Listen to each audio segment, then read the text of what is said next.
Hi, folks. This is a one-shot take to answer some frequently asked questions that I get asked as an OER librarian.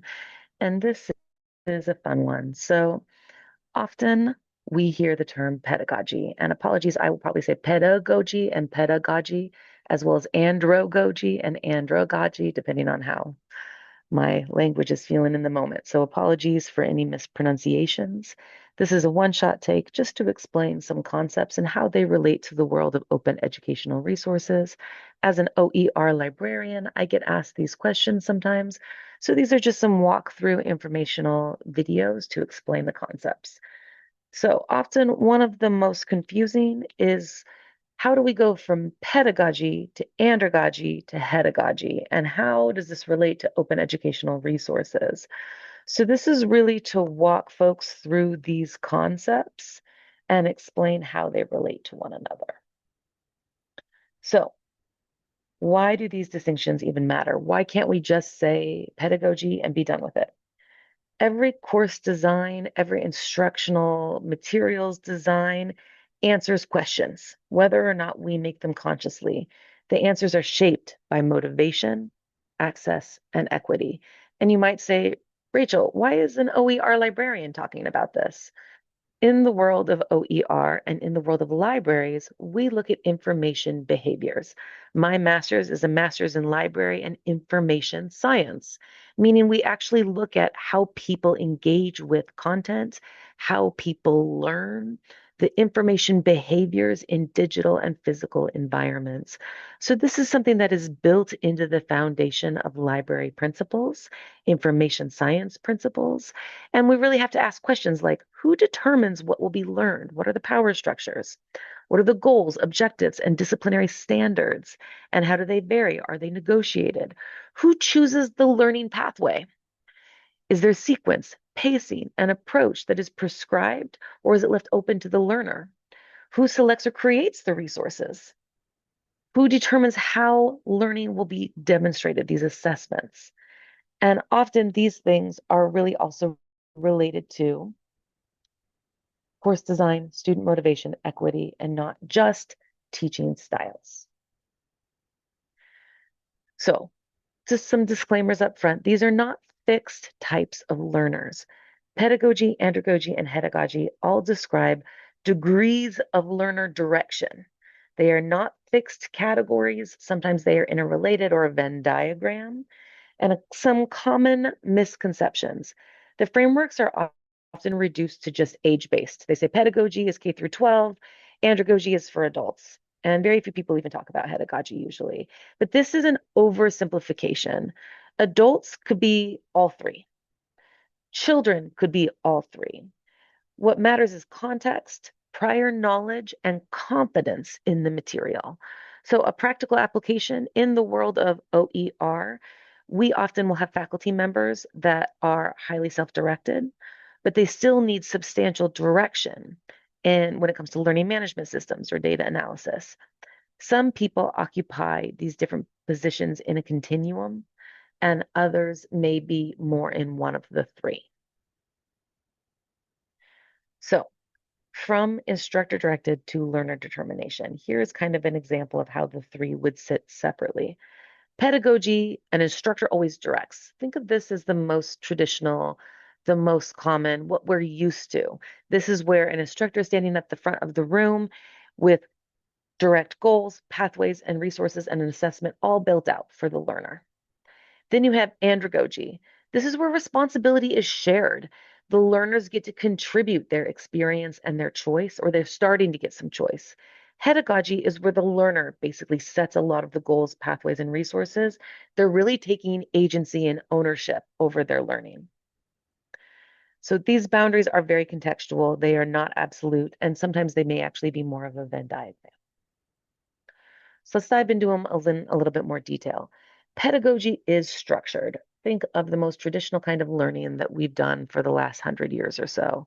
This is where we have clear sequence, directional instruction, extremely guided practice, and defined outcomes where you take a test, you get an outcome, you get an A, B, C, D, E, or F. Pedagogical structures are essential When learners are entering extremely unfamiliar fields, if they've never done anything about this before, they know nothing about this, they don't have any prior knowledge. So they're developing these skills, and this is very much pedagogy. Andragogy, this is where they're learning through relevance and application. So Knowles proposed 6 influential assumptions about adult learners that are really shaping this practice. So need to know why. Think about how many of our students, they need to understand why they're learning something in order to learn it or to make it relevant to them so they want to learn it. So a lot of adults benefit from understanding the purpose and relevance behind why they are investing their effort and their money into this learning. 2 is prior knowledge. So adults bring a rich knowledge to their life, and when they are able to attach it to prior knowledge, they have that motivation. Self concept is actually part of this. Adults often move towards self direction and resist purely dependent, like just learn this just for the sake of learning it, memorize it for the sake of learning it. Problem centered. So, this is where they get that practical application. Readiness to learn is often connected to real life problems. So, andragogy in a college course, this is where practice does not mean removing structure. It means designing structures that honor adult experience, create relevance, and meaningful choice within a defined framework. So, explain why the assignment matters, draw on prior experience, offer meaningful choice, and connect the learning to immediate goals, not future goals, immediate goals.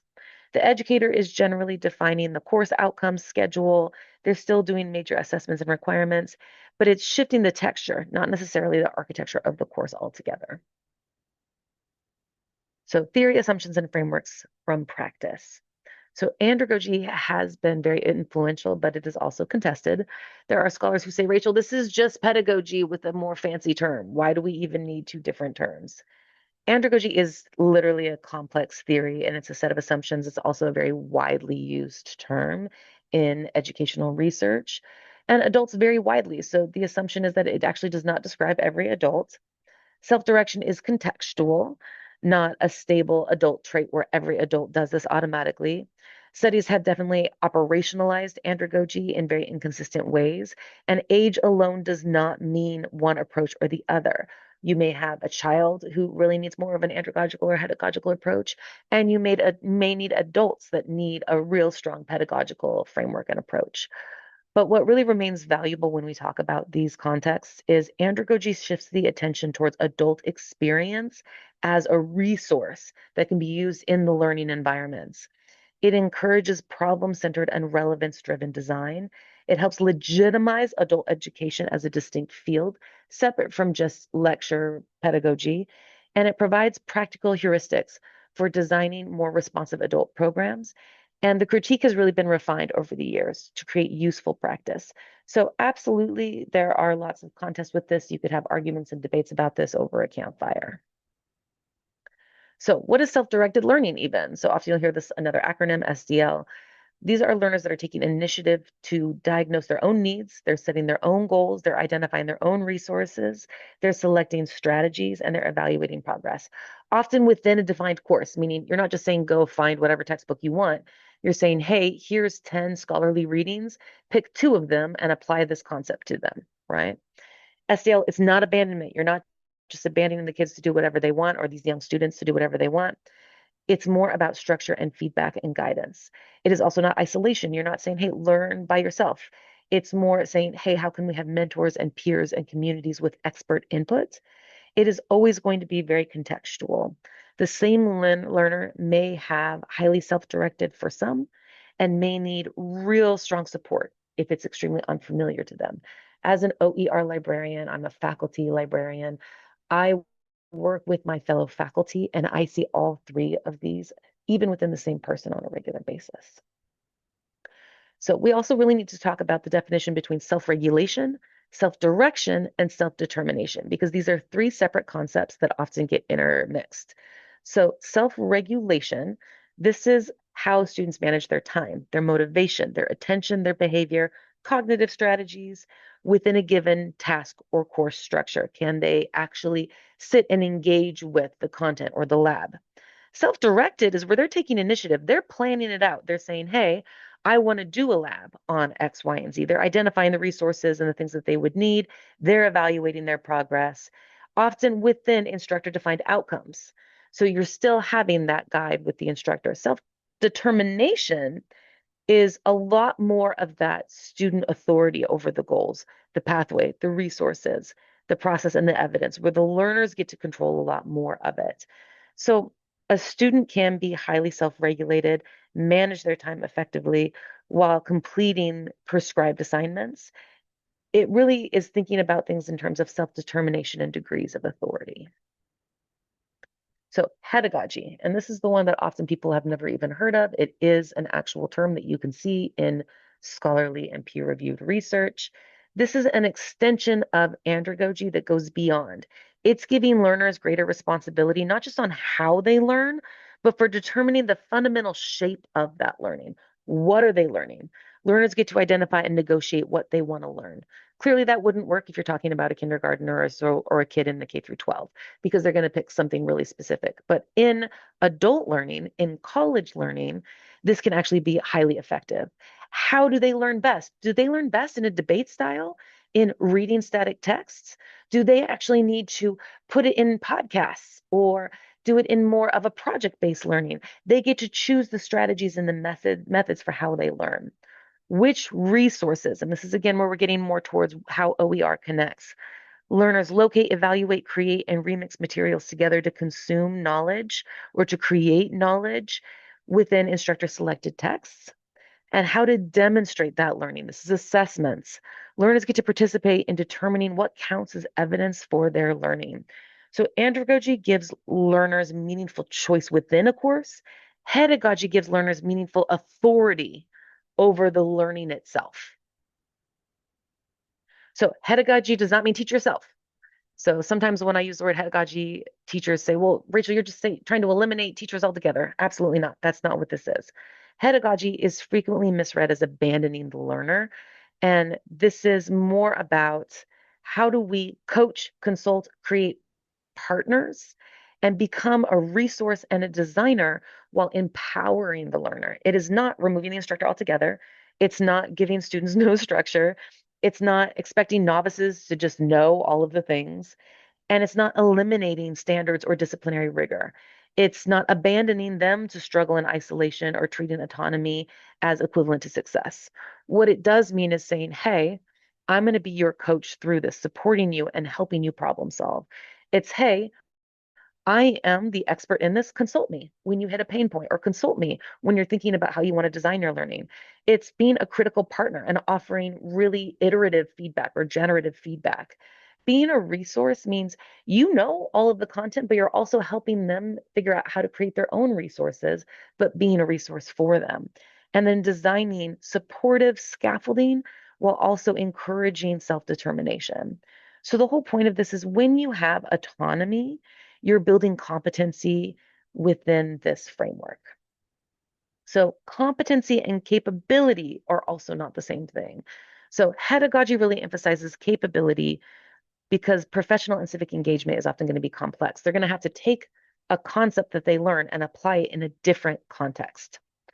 So in school, we say, hey, can you perform this task to the standards of assessment? But in the workforce, we need to say, can you take what you learned and apply it in new challenges? So pedagogy helps with this context. It helps us think about how competency can be extended into adaptability in new environments. So pedagogy often requires more than completing a task. So in learning environments, we often have a test or an essay or something that they turn in to prove that they understand the concepts. But pedagogy is really emphasizing reflective practice that goes beyond. It's saying, hey, you have tweaking tactics to revise a belief. You have transitions where you're progressing towards deeper reflection. You have single loops and double loops to really think about going beyond a simple assessments. And often you'll hear this word as metacognition, or adaptability or learning how to learn in order to make sure that we have lifelong learners. And that's a term that we hear regularly, right? We hear lifelong learners. We're creating lifelong learners. That's really talking about creating pedagogical mindsets in our students. So if you wanted to compare these together, I am a chart girl. If you know me, I'm a big spreadsheet girl. You could look at these in three separate categories with the exact same assignment even. So the goal is in pedagogy is going to be instructor defined. A goal in andragogy, the instructor defines it, but you're connecting with the learner needs. You're maybe giving the learner a little bit of a choose your own adventure. In hedagogy, it's very much negotiated. You're saying, hey, this is the concept. You pick the topic, submit a proposal to me on what you think the goals should be. Resources, instructor selects and says, this is all that you're reading. This is it. It's cemented in. In andragogy, the instructor curates it, but maybe says, hey, if you have other readings that you feel are better for this or are going to better direct your learning, there's some wiggle room. Whereas in pedagogy, it's basically saying, hey, you're going to learn this. Pick 3 books and then tell me about those books and make sure that they're accurate for the learning outcomes. Assessments, predetermined in pedagogy, right? This is what it is. This is how we're assessing the knowledge. There's, again, very little wiggle room. Andragogy, it's applied and it's going to be potentially flexible. Maybe someone needs a written, another needs to have a really in-depth conversation. Maybe a third needs a project where they're basically having an outcome where they get to see it in practice. Heutagogy is where really evidence is negotiated. Then you have reflection. This is understanding the end performance. Experience and application is where you're getting into andragogy.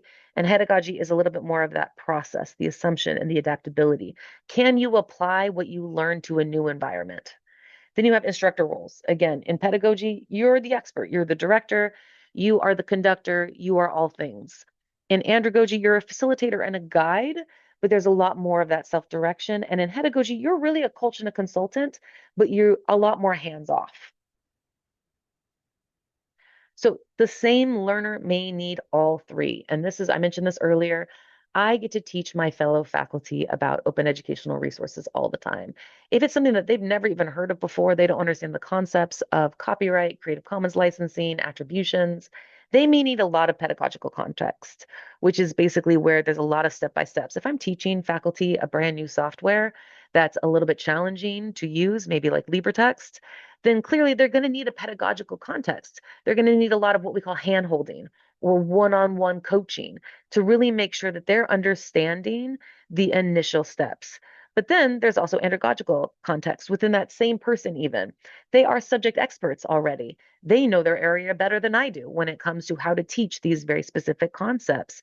So, andragogical concepts are where basically you choose it. You're going to choose what you're going to make. I'm not going to tell you what OER to make, right? But then pedagogical is where basically I'm just a consultant. You reach out to me when you need me. I'm here for you. I know about OER, but you are a subject expert in your area. So I will see all three of these in a single faculty. I have seen all three of these in students. So greater learning agency supports background knowledge, resources, and confidence. So it's not about a single modality or a single learner strategy. It's about understanding how we move through these three.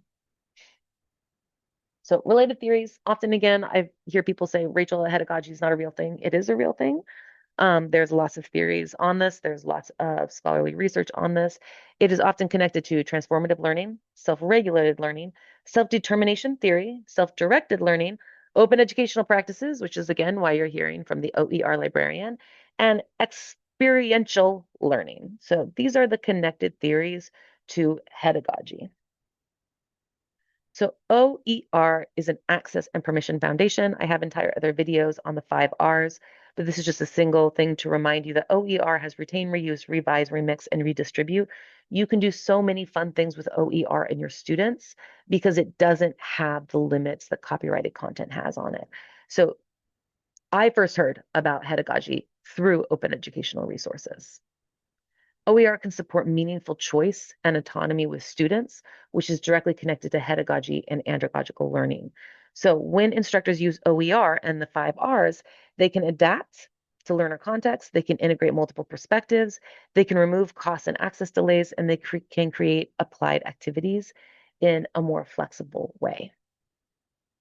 Open permissions can also expand learner authority. You can ask them to evaluate selected resources in a different way. You can revise and remix some materials. You can determine authentic audiences, and you can reflect on learning decisions. So free textbooks can also support a highly controlled course. I'm not saying that OER is only for andragogy and pedagogical approaches.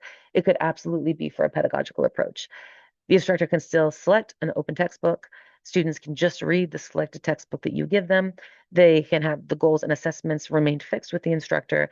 The pedagogical structure is absolutely supported by OER. OER just also enables learning design. Learners can evaluate things in different formats. Students can revise, remix, and create knowledge and retain knowledge in different formats with OER.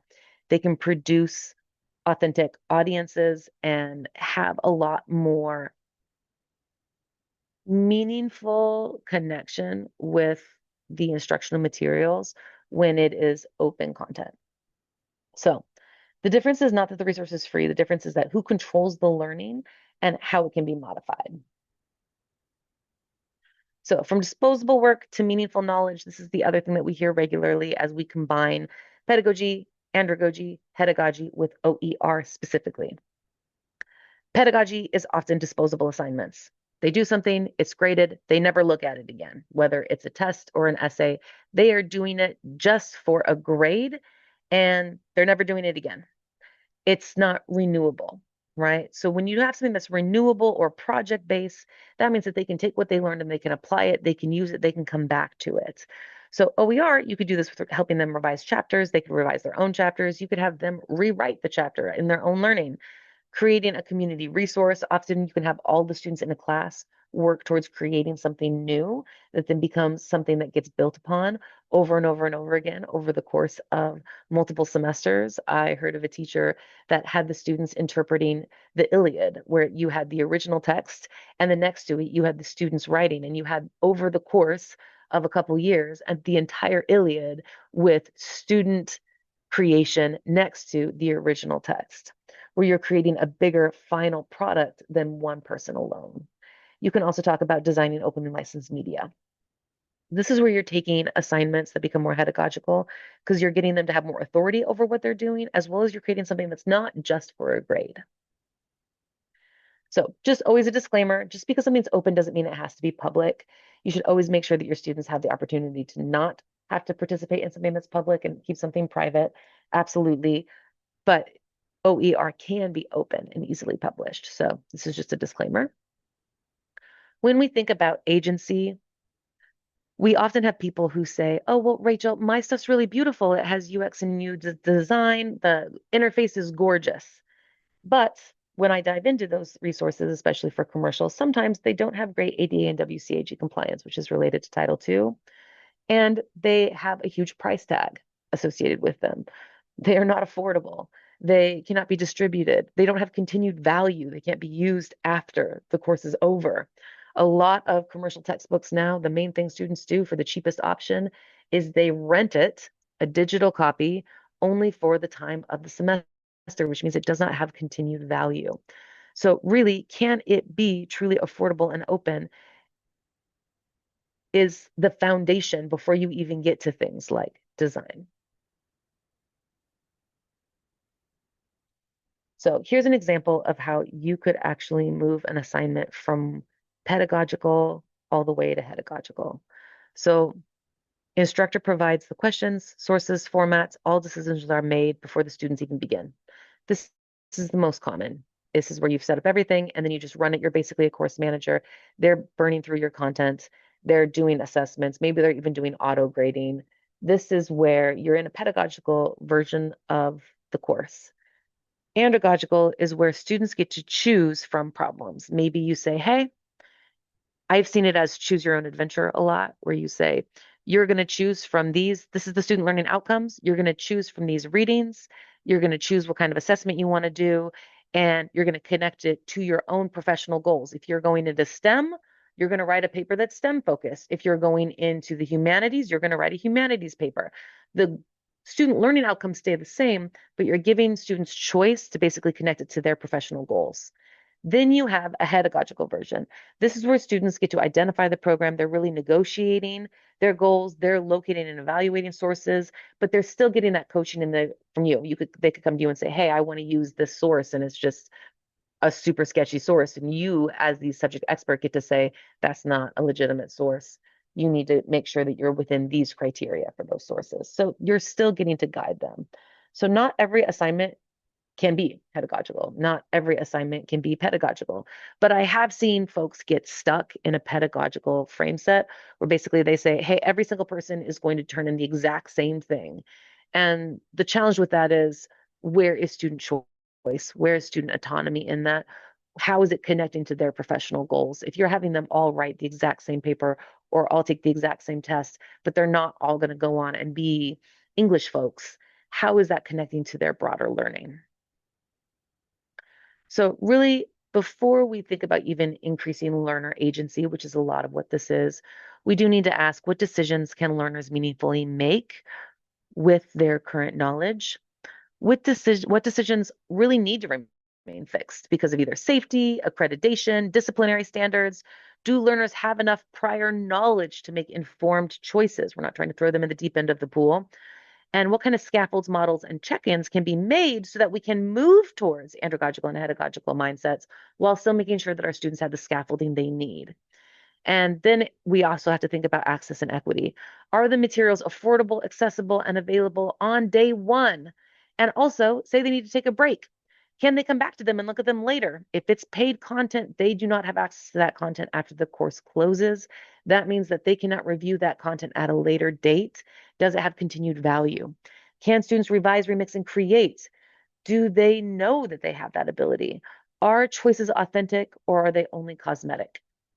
Are they private participation options so that they don't feel like they're forced to put something out there that they're not comfortable with?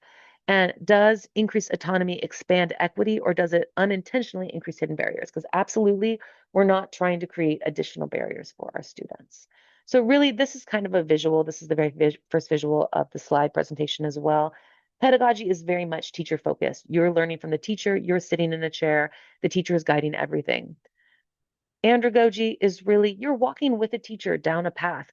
They're guiding you, but also you get a lot of autonomy over what you want to learn. And Heutagogy, you're still using maps that are created and being held by the teacher, but it's much more about the learner getting to choose and have autonomy. So what we should remember, it's a continuum. There are no fixed types. They are all conceptual approaches for learner direction. Andragogy really emphasizes relevance and choice. Pedagogy is extending that agency. Capability should be beyond just competency. And OER can actually enable, but is not automatically a cure-all or a fix for any of these things. It's basically a supplemental support for these concepts to create meaningful agency for our students. So where does your course currently sit? This is just something that you could do. You could do a reflection, map out your current class and ask yourself, are they all instructor directed? Am I teaching adults and still very much in a pedagogical mindset? Do the adults need a pedagogical mindset, or should I actually be starting to identify opportunities where I could have students start to have a little bit of authority over their own learning, where I could teach students how to start taking authority and control over their own learning? Consider OER, because this absolutely will help remove costs. And then you have a little bit more flexibility in your adaptation and behaviors in how students can evaluate and revise materials, address openness and privacy, and really think about maybe taking one assignment or one module or one assessment and say, hey, how can we move this more towards a pedagogical approach where students are then going to be able to apply this and be flexible in their learning? All right, so there's a lot of references here. People often think, again, that pedagogy is a made-up term. It is not. It is very much in the research, as is andragogy, open learning and learner agency, as well as learner theories. So reach out to your librarian if you have any questions about these theories or if you'd like to learn more.